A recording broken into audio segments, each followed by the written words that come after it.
Amigos e amigas, irmãos e irmãs, vamos a mais um momento da nossa liturgia da palavra. Eu transmito sempre nos meus endereços telemáticos, @Paulo Roberto Maciel, Maciel 7919. Você vai ao YouTube, onde tem mais de 10 mil vídeos. Se você digitar Paulo Roberto Maciel, Maciel, também chega aos meus endereços, onde encontra a liturgia da Igreja Católica Apostólica Romana diariamente e de forma antecipada, para preparar melhor a sua atuação. Você que é presidente de celebração, ou você que vai assistir à missa, ou você que é liturgista, tem tudo aqui, tá bom? Tem o Facebook, o YouTube, Instagram e blog.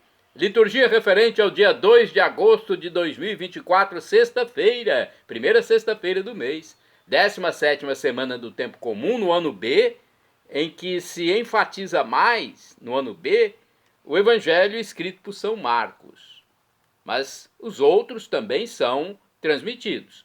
A cor dos paramentos litúrgicos neste dia 2 de agosto é verde na missa comum, ou pode ser cor branca na memória facultativa de Santo Eusébio de Vercelli, bispo e santo da Igreja, ou ainda cor branca, memória facultativa de São Pedro Julião Eymard. Então, há essas possibilidades. Você que é presidente de celebração pode fazer, então, as missas com memória facultativa. Ok? Vamos às leituras? Primeira leitura, leitura do livro do profeta Jeremias, capítulo 26, versículos do 1º ao 9. No início do reinado de Joaquim, filho de Josias, rei de Judá, foi comunicada da parte do Senhor esta palavra que dizia: assim fala o Senhor. Põe-te de pé no átrio da casa do Senhor e fala a todos os que vêm das cidades de Judá para adorar o Senhor no templo todas as palavras que eu te mandei dizer. Não retires uma só palavra. Talvez eles as ouçam e voltem do mau caminho, e eu me arrependa da decisão de castigá-los por suas más obras. A eles então dirás: isto diz o Senhor: se não vos dispuserdes a viver segundo a lei que vos dei, a escutar as palavras dos meus servos, os profetas, que eu vos tenho enviado com solicitude e para vossa orientação, e que vós não tendes escutado, farei desta casa uma segunda Silo, e farei desta uma cidade amaldiçoada por todos os povos da terra. Os sacerdotes e profetas e todo o povo presente ouviram Jeremias dizer estas palavras na casa do Senhor. Quando Jeremias acabou de dizer tudo o que o Senhor lhe ordenara falasse a todo o povo, prenderam-no os sacerdotes, os profetas e o povo, dizendo: este homem tem que morrer. Porque dizes em nome do Senhor a profecia: esta casa será como Silo, e esta cidade será devastada e vazia de habitantes. Todo o povo juntou-se contra Jeremias na casa do Senhor. Salmo responsorial agora é o 68 na Bíblia Vulgata, de tradução do latim para, do grego, da Septuaginta para o latim. 68. 69, se for na Bíblia de Jerusalém. Versículos 5º, 8º ao 10º, 14, refrão 14c. Respondei-me, ó Senhor, pelo vosso imenso amor. Repitamos: respondei-me, ó Senhor, pelo vosso imenso amor. Mais numerosos que os cabelos da cabeça são aqueles que me odeiam sem motivo. Meus inimigos são mais fortes do que eu. Contra mim eles se voltam com mentiras. Por acaso poderei restituir alguma coisa que de outros não roubei? Respondei-me, ó Senhor, pelo vosso imenso amor. Por vossa causa é que sofri tantos insultos, e o meu rosto se cobriu de confusão. Eu me tornei como um estranho a meus irmãos, como estrangeiro para os filhos de minha mãe. Pois meu zelo e meu amor por vossa casa me devoram como fogo abrasador, e os insultos de infiéis que vos ultrajam recaíram sobre eles, sobre mim. Recaíram todos eles sobre mim. Respondei-me, ó Senhor, pelo vosso imenso amor. Por isso, elevo para vós minha oração, neste tempo favorável, Senhor Deus. Respondei-me pelo vosso imenso amor, pela vossa salvação que nunca falha. Respondei-me, ó Senhor, pelo vosso imenso amor. Vamos fazer de novo essa aclamação, essa súplica ao Senhor.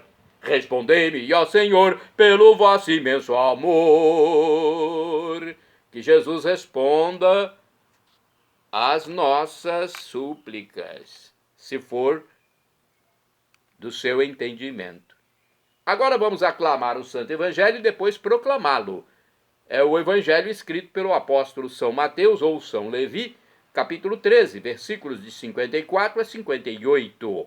Aleluia, aleluia, aleluia, aleluia, aleluia, aleluia, aleluia, aleluia. Um profeta só não é estimado em sua própria pátria e em sua própria família. Aleluia, aleluia, aleluia, aleluia, aleluia, aleluia, aleluia, aleluia. O Senhor esteja convosco, Ele está no meio de nós. Proclamação do Evangelho de Jesus Cristo, segundo São Mateus. Glória a vós, Senhor. Pelo sinal da Santa Cruz, livra-nos Deus nosso Senhor dos nossos inimigos. Naquele tempo, dirigindo-se para a sua terra, Jesus ensinava na sinagoga, de modo que ficavam admirados. E diziam, de onde lhe vem essa sabedoria e esses milagres? Não é ele o filho do carpinteiro? Sua mãe não se chama Maria? E seus irmãos não são Tiago, José, Simão e Judas? E suas irmãs não moram conosco? Então de onde lhe vem tudo isto? E ficaram escandalizados por causa dele. Jesus, porém, disse, um profeta só não é estimado em sua própria pátria e em sua família. E Jesus não fez ali muitos milagres, porque eles não tinham fé. Palavra da salvação, glória a vós, Senhor. Vamos agora à reflexão deste evangelho no livro Igreja em Oração, diz o seguinte: contemplamos no evangelho a rejeição de Jesus em Nazaré, sua terra. Seus compatriotas ficaram admirados diante de sua sabedoria e seus milagres. Ficaram escandalizados, pois não conseguiam ver em seu irmão a presença divina. Sabiam de sua origem humana, mas não foram capazes de perceber a sabedoria divina presente entre eles. Por consequência, a profecia de Jesus não produziu frutos em sua própria terra, por conta da incredulidade e da incapacidade espiritual daquela comunidade. Jesus não fez milagres ali porque eles não tinham fé. O milagre é um sinal da presença de Deus, não um show ou uma magia. Falta de fé leva à rejeição e a rejeição conduz à cegueira diante dos sinais do Senhor. Nossa comunidade acolhe Jesus ou o rejeita? Percebemos a sabedoria divina do Evangelho de Jesus e por isso somos capazes de ver os sinais divinos ao nosso redor? Irmãos e irmãs, pensem nisso. Vamos a mais uma reflexão, mais uma informação que está na Bíblia Sagrada, edição de 1990, edição pastoral. Os conterrâneos de Jesus colocam a questão sobre a origem da autoridade dele, admirados de seu ensinamento e poderes milagrosos. É impossível que Jesus, vendo um deles, tenha a autoridade de Deus.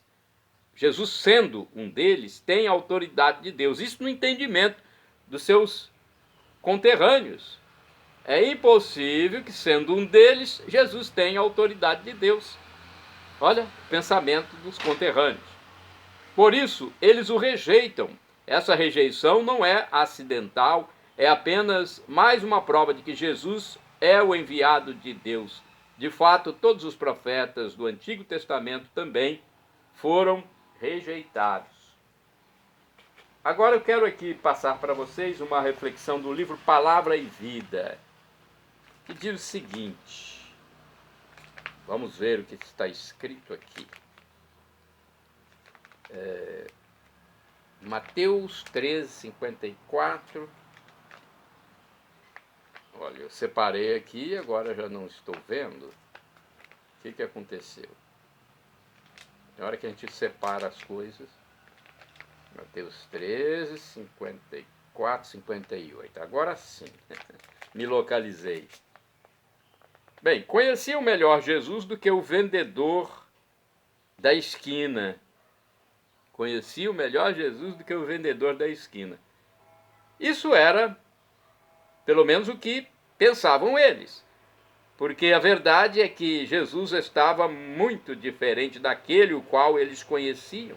Foi-se embora da cidade fazia alguns anos e agora voltava com fama de milagreiro e pregador. No fundo, eles tinham medo dele. Por isso, com suas palavras, procuravam tranquilizar-se, dizer a si mesmos que não havia problema algum, que Jesus era o de sempre. Mas não controlamos Deus, nem a nós mesmos, nem a ninguém. O outro é sempre uma surpresa e temos que aprender a nos deixar surpreender pelos outros. Bem, é uma reflexão um pouco mais simples. A mais profunda foi a primeira, né? Agora eu gostaria de passar para vocês o livro do profeta Jeremias, porque se nós queremos aprender um pouco mais sobre a Bíblia, nós temos que estudar, procurar pesquisar para nos informar. Então vamos ver, Jeremias 16, do 1º ao 9, deixa eu ver a nota de rodapé que está aqui na Bíblia Sagrada, edição pastoral. Falando em nome de Deus, o profeta tem a coragem de criticar as instituições mais sagradas do seu tempo. Falar contra o templo e contra Jerusalém era uma total blasfêmia. Jeremias deixa claro que as instituições não passam de máscaras quando não se vive conforme o projeto de Deus. O caso de Urias, por exemplo, mostra o preço que um profeta paga por obedecer a Deus. Bem, não tem uma grande explicação, mas eu tentei, né, passar para vocês. Agora é hora dos santos do dia, porque tem 2 santos principais no dia 2 de agosto. 2 santos principais podem ser celebrados na memória facultativa. Vai depender do presidente da celebração eucarística ou da celebração da palavra. Santo do dia 2 de agosto, São Pedro Julião Eymard, presbítero, que é o mesmo que padre, sacerdote. São palavras sinônimas. Ele faleceu em 1868 em Namur, na França. Namur, não sei a pronúncia correta, porque normalmente acentua-se a última sílaba no francês, né? Aqui está Namur, não sei se é Namur ou Namur. Bem, Julião nasceu em 1811, num povoado perto de Grenoble, na França. Trabalhando como operário até os 18 anos, estudava com um sacerdote nas horas vagas. Em 1831, entrou para o sacerdócio de Grenoble e foi ordenado apenas 3 anos mais tarde. O centro de sua vida espiritual sempre foi a devoção ao Santíssimo Sacramento. Fundou o Instituto dos Sacerdotes Adoradores do Santíssimo Sacramento, mais conhecido por sacramentinos. Conforme o site RS21 da Rede Século XXI, Pedro Julião Eymard nasceu na França em 4 de fevereiro de 1811, na pequena cidade de Namur de Serre, próxima a Grenoble. Era o filho de Julião Eymard e Maria Madalena Pelorce. Sua família era católica e devota do Santíssimo Sacramento. Na igreja paroquial havia o costume de bênção com o Santíssimo Sacramento depois da missa diária. Sua mãe não faltava um dia sequer e oferecia o filho a Jesus. Assim, a presença de Cristo no sacrário lhe foi familiar desde muito cedo. O jovem Pedro ajudava o pai em uma pequena indústria de azeite de nozes, fazendo a entrega do produto, mas sentia-se fortemente atraído por Jesus no tabernáculo. Ao passar pela igreja, entrava para fazer-lhe uma visita. Quando sua irmã voltava da Santa Missa, ele procurava ficar junto dela para sentir a presença eucarística em sua alma. Ao receber a primeira comunhão, com 12 anos de idade, sentiu o chamado para o sacerdócio, mas seu pai não aprovou. Sua mãe simplesmente rezava. Pedro continuou a trabalhar com o pai na indústria caseira e pôs-se a estudar latim. Aos 16 anos, obteve licença do pai para prosseguir os estudos, primeiro em La Murée, depois em Grenoble. Ao receber a notícia do falecimento da mãe, pôs-se aos pés de Nossa Senhora, rogando-lhe: por favor, a partir de agora, sede minha única mãe, mas antes de tudo, peço-vos a graça de chegar um dia a ser sacerdote.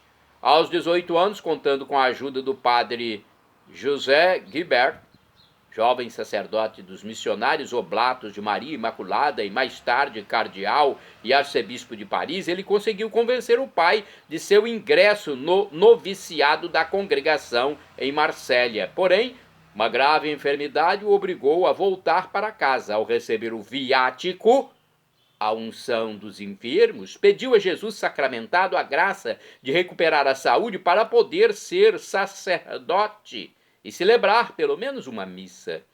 Curou-se e ingressou no Seminário Maior de Grenoble. Em 20 de julho de 1834, recebeu a ordenação sacerdotal aos 23 anos de idade. Como autêntico pastor, sua meta era a de santificar-se e santificar suas ovelhas, seguindo os métodos de outro santo pároco, o cura d'Ars. Diariamente saía para conversar com os fiéis. Ele instruía e animava a todos, obtendo notáveis conversões. Providência ia preparando-o para a realização da grande missão de sua vida. Duas grandes graças o levaram definitivamente a entregar-se a ela. Portando o Santíssimo Sacramento durante uma procissão em 1845, sentiu-se pervadido por uma grande força e pediu a Deus que lhe desse o zelo apostólico de São Paulo para difundir como ele o nome de Jesus Cristo. Na outra, quando rezava diante da imagem da Virgem Santíssima no Santuário Mariano de Fourvière, ouviu com clareza, no fundo da alma, a voz de Nossa Senhora que lhe expunha a necessidade de haver uma congregação religiosa destinada a honrar a Sagrada Eucaristia, e apontava esta devoção como um meio de solucionar os sérios problemas pelos quais o mundo passava para renovar a vida cristã e promover a formação dos sacerdotes e leigos.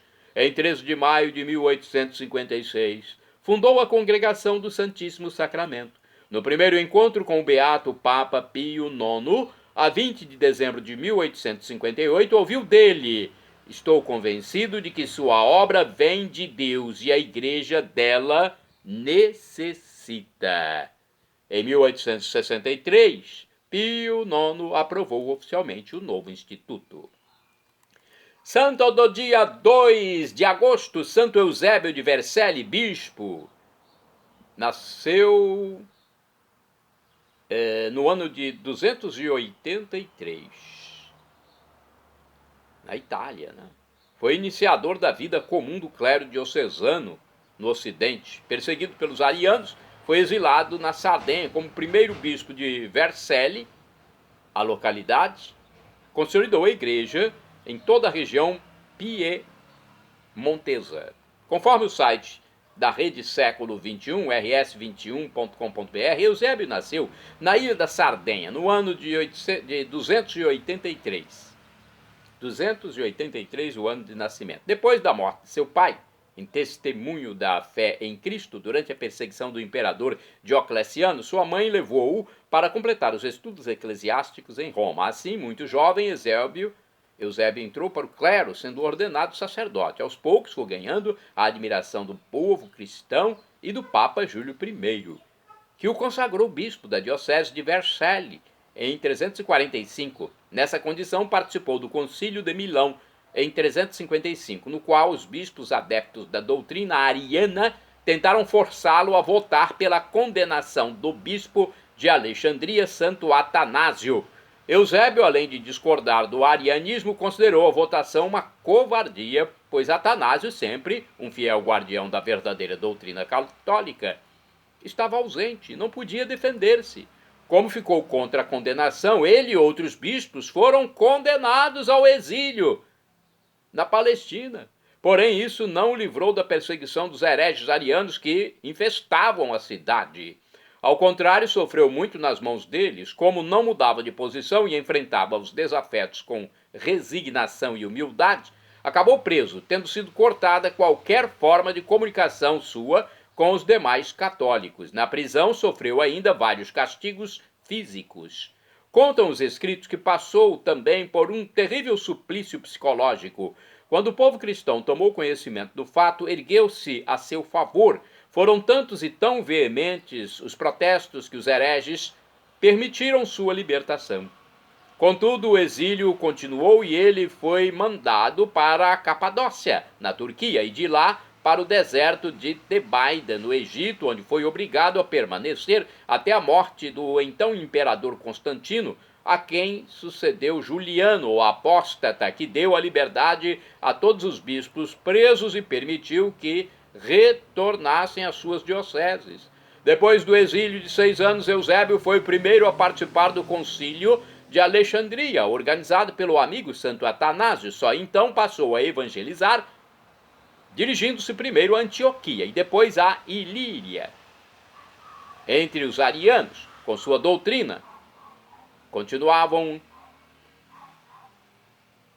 ou melhor dizendo, ele foi a Ilíria, onde os arianos, com sua doutrina herege, continuavam confundindo o povo católico.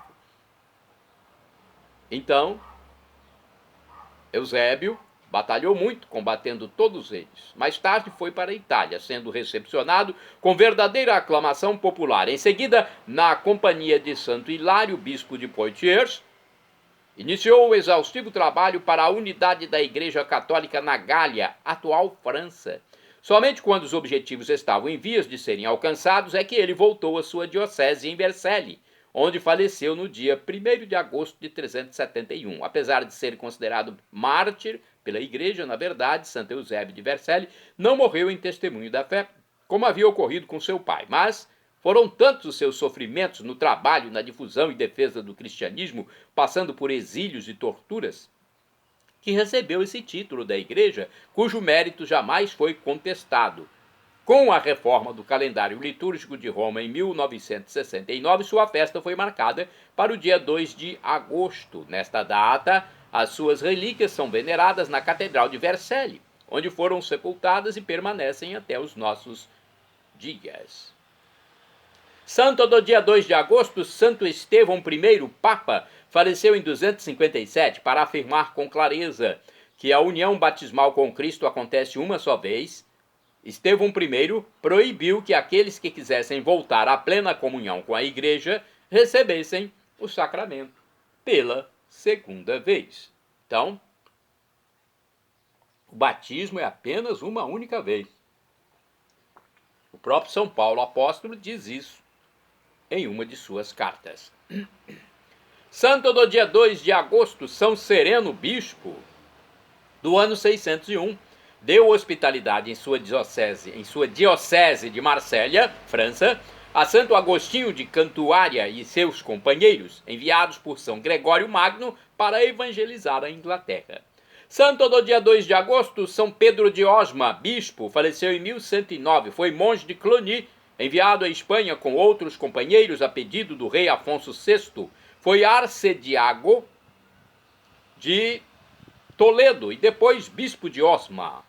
Santa do dia 2 de agosto, Beata Joana de Asa, faleceu no século XIII, foi mãe de Domingos de Gusmão, a quem conduziu desde a infância rumo à virtude. Santo do dia 2 de agosto, Beato Francisco Calvo Burilho, presbítero e mártir, faleceu em 1936, Francisco Calvo foi um dominicano fuzilado no povoado de Híjar, na Espanha.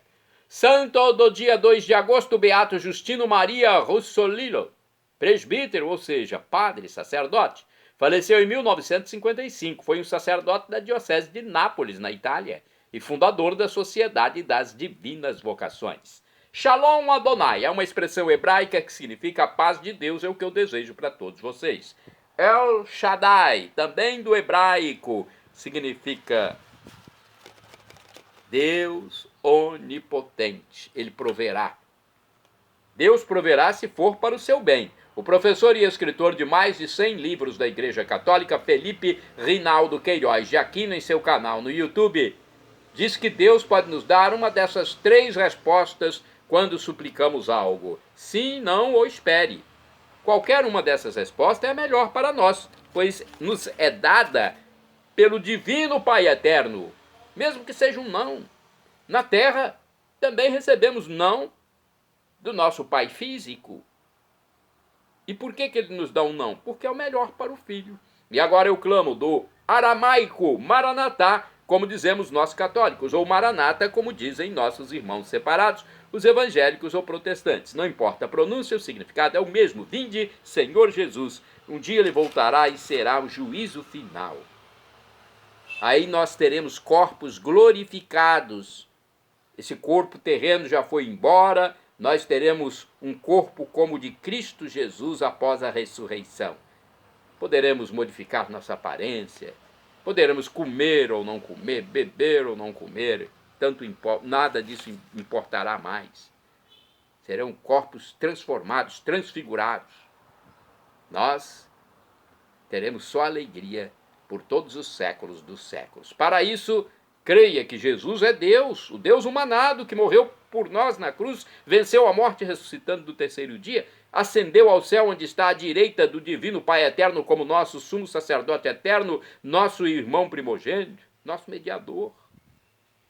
Creia em Jesus como Deus, seja batizado e arrependa-se dos seus pecados. E nos encontraremos na vida eterna. Perdão, Senhor, pelos meus pecados passados, presentes, futuros, físicos, espirituais, pecados do pensamento, palavras, atos, omissões, e me dê a vida eterna. Meu Jesus, eu quero a vida eterna convosco. @Paulo Roberto Maciel 6 / é o Instagram.